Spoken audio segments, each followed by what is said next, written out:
Uluslararası Af Örgütü Suudi Arabistan'da 31 Mart'ta gözaltına alınan Uygur anne ve kızının Çin'e iade edilmesi halinde keyfi gözaltı, işkence ve zulme maruz bırakılabilecekleri uyarısında bulundu. Uygur Abula ve 13 yaşındaki kızı Mekke yakınlarında gözaltına alınmıştı.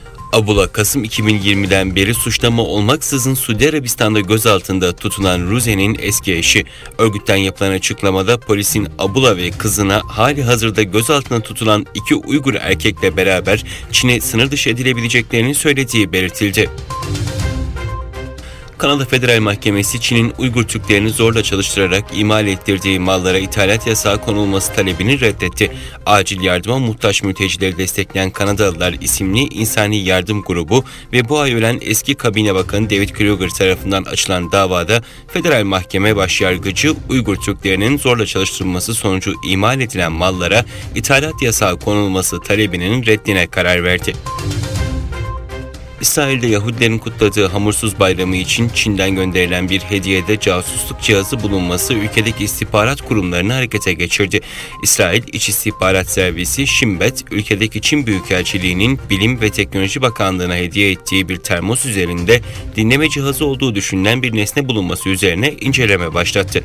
Ülkedeki diğer bakanlıklara da Çin'den ya da diğer ülkelerden gönderilen hediyelerle ilgili detaylı bilgi verme talimatı gönderildi. Çin Dışişleri Bakanlığı, Pakistan'da Başbakan seçilen Şahbaz Şerif'i tebrik ederken iki ülke arasında kapsamlı stratejik işbirliğinin devam edeceği mesajını verdi. Japonya'nın başkenti Tokyo'da düzenlenen 2+2'li zirvede bir araya gelen Japonya ve Filipinler Dışişleri ve Savunma Bakanları ikili ve bölgesel gelişme ve işbirliği fırsatlarını ele aldı.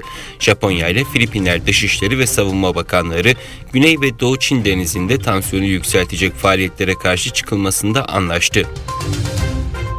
Çin işgali altındaki mazlum Doğu Türkistan halkının sesini yükseltmek için yayın yapan merkezi Almanya Duisburg'da bulunan Uygur TV canlı yayın ve online Uygur TV'ye siber saldırı oldu. Daha önce Rafkat Uygur YouTube kanalı ve Uygur TV YouTube kanallarına da saldırı olmuştu. Siber saldırıların Çin merkezli olduğu öne sürülüyor. Avrupa Doğu Türkistan Eğitim Vakfı 8 Nisan mübarek Cuma gününde Doğu Türkistan'daki Çin Nazi kamplarında soykırıma maruz kalan mazlum halk adına Hollanda'nın Tiel şehrinde iftar programı organize etti. Programa Türkiye Cumhuriyeti Amsterdam Başkonsolosu Sayın Engin Arıkan başta olmak üzere çeşitli STK başkanları, cami yöneticileri ve basın mensupları katıldı.